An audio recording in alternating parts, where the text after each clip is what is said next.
Hey, what's going on, guys? It's Kyle, and in today's video we're going to be talking about how to estimate a rehab for your wholesale deals. Alright, so if you're anything like me, you have no contracting background experience. That might be why you're watching this video. I mean, I've changed some doorknobs, light bulbs, minor drywall, like talking minor drywall. But other than that, I have no contracting experience. I don't know. I mean, this happens a lot where you'll be on the phone with the seller and they're like, yeah, I had that thing fixed, next to the house when you cut a gutter for the flooding. And I'm like, right, yeah, okay. And just let them keep talking because I have no idea what they're talking about. So although I don't have any background in contracting, I know that this formula works in my market because when you estimate and you do some deals, you start to see how far off you are. So if a flipper bought a property from you, you can just follow up with them once the flip is done and say, so how much did that end up costing you? And then see how much it actually cost them versus how much you had kind of guessed it would be. And you would just go back to your Podio notes and just kind of either adjust or whatever.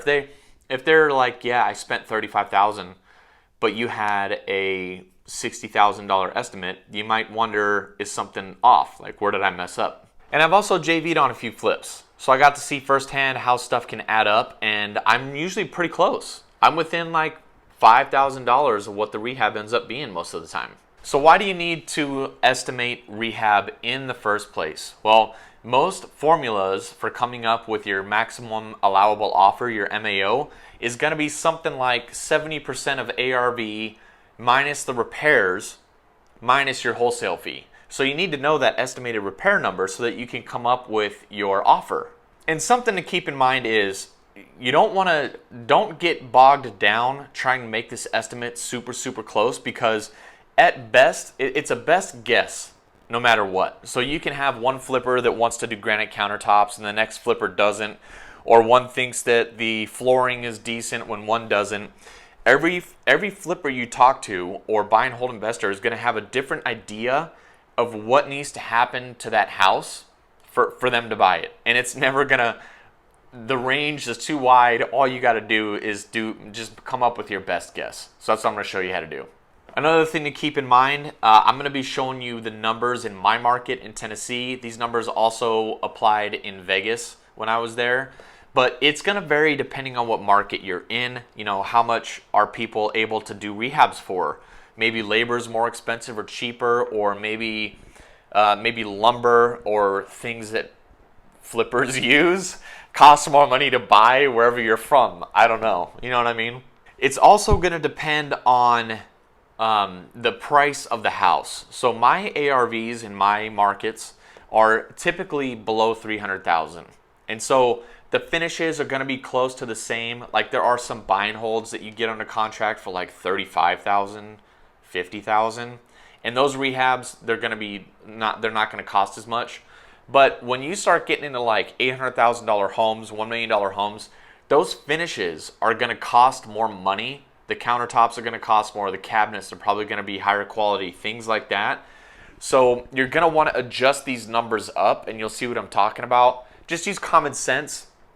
I'm not going to have, for each different value of a property, it's going to be $300,000 or less, and these are the formulas that I'm using. As prices go up, use common sense, see what works for you as home prices go up. So what do you need to know in order to estimate a rehab? It's really just two things, and you get this on the phone, either on the initial cold call or however you're marketing. I cold call mostly, or during the follow-up. Sometimes you call them, they give you the condition, but they won't tell you their time frame, things like that. And you just keep following up with them, nurture the relationship, and get the information you need about the condition of the house. So you need the general condition, what kind of updates, has the kitchen or bathroom been updated in the last 10 years? If they tell you no, good chance that's going to need to be updated. And then, is there any big items that are going to need fixing I should know about? Is another good question. If they tell you, yeah, the AC is broken, or I'm going to need a new roof, it's about to start leaking, or we just had patchwork or whatever, those are big ticket items. So you need the general condition and any big ticket items. So in my Podio workspace, I have 5 categories for property condition that my acquisitions manager or myself select. And I'm going to walk through those. I can't remember them offhand, so I have them written down, so I'm going to refer to my computer. But the 5 categories, here we go. So you have a light rehab. This is $10 per square foot. And I guess I should back up. What you're going to be doing is you have the price, you have the total square footage of the house. And then you're going to say, all right, how much rehab per square foot is that going to be? And then what you'll do is you'll multiply the square footage of the house times your rehab per square foot number, right? And we're going to do an example here at the end. And we're going to do an example here at the end, so stay tuned for that. But that's the basic gist of it. So now, rehab per square foot, let me get into that explanation. So a light rehab, this is paint and carpet. This is honestly, I basically never use this rehab estimate. It's $10 per square foot in my market to do paint and carpet for the whole thing. So $1,200 square foot house, that would be $12,000 to do paint, carpet, probably change the faucets and the sinks and whatever those are called, right? The handles on everything. You're going to need to change those out. Probably going to cost $12,000 roughly. The next thing is one light rehab, 2 is what I call a regular rehab, and this is $20 a square foot. This is, the big ticket stuff is okay. So like the roof is fine, the air conditioner is fine, there's no cracks in the foundation.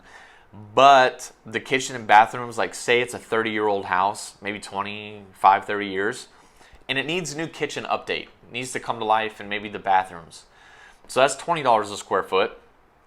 And a 1,200 square foot house, that's going to put that at $24,000. Still simple enough numbers for me to do math. The third type of rehab, this is a heavy rehab. This is where you have, it needs updates, and then it also is going to have some big ticket items that need fixing. So typically what I'll do is for each big ticket item, so you have $20 for the regular rehab per square foot. Say it needs an air conditioner. Then I'll say, all right, $25 a square foot. And then say it also needs a roof. So it needs an air conditioner and a roof. Then I'll say $30 a square foot, and that's usually where I sort of end on that one. If it's got foundation, I automatically, that's another, right? So you can kind of go up $5 for each $5 per square foot for each big ticket item you have. So let's, for this example, say that you just had, it needs a kitchen and bathroom update, but it also needs a roof and an HVAC. Then that would be $30 a square foot, and at $1,200 a square foot times $30 rehab per square foot, that's going to be $36,000 roughly for that type of rehab. The fourth category is a full gut. So it's like sometimes you'll go to a property if you do appointments, or they'll send you pictures, and like the lights aren't on. It's like cats have lived in there. It's like the outside is decent, but the inside needs to be like gone through with a hazmat suit with a flamethrower and just like totally torched. So those type of properties, you might need drywall. Like rats could be living in the walls or whatever. That's going to be a full gut, and that is $40 a square foot is what I use. Those are less common to come across. I think $20 to $30 a square foot is usually where I find myself most of the time. Full gut, $40 a square foot. So in this case, 1,200 square foot house, $40 a square foot. That puts you at a $48,000 rehab, roughly. And the last thing is, if they tell you it's a teardown, right, that means the house it's either condemned or it's just so old. Sometimes you can go on Google Images, and it'll be like a photo from 2013, and it's boarded up in 2013, and you're like, have you done any work to it in recent years? And they're like, no, it's been vacant for 7 years. It's like, okay, that's. And in that case, I just tell them, I'm like, well, we'll probably end up tearing something like that down. It seems like an old house. And if they agree to that, then you can price the land, and they know. But some homeowners, they see the house there, so they think that house, just because it's standing, has some value, when really it's going to cost you probably like $5,000 to take the house off the property. It's going to cost you money for the fact the house is there, but you just have to get the seller on board with what needs to happen with that house. And for that, you price the land. I think, so what I do, I figure out what a new house is going to be on that land, and then I offer, usually my MAO on that is like 5% of the land. right? And that's it. So don't make it too complicated, right? It doesn't take long to do. You just need to know the condition of the property and the big ticket items. And that's usually the first thing you talk about on the phone with the seller to start building rapport, you know. If they say they might be interested in selling, okay, great. You know, what can you tell me about the condition of the house? And then you just start asking questions and you get into it. So condition is the first thing you usually find out. And that's all you need in order to put together your estimate. So I hope you found this video helpful. If so, please smash the like button, subscribe to the channel, and hit the bell. I make basically wholesaling YouTube videos here right now, and it helps me out on YouTube. But yeah, please drop a comment if you have any questions. Thanks for hanging out, and I will see you on the next video.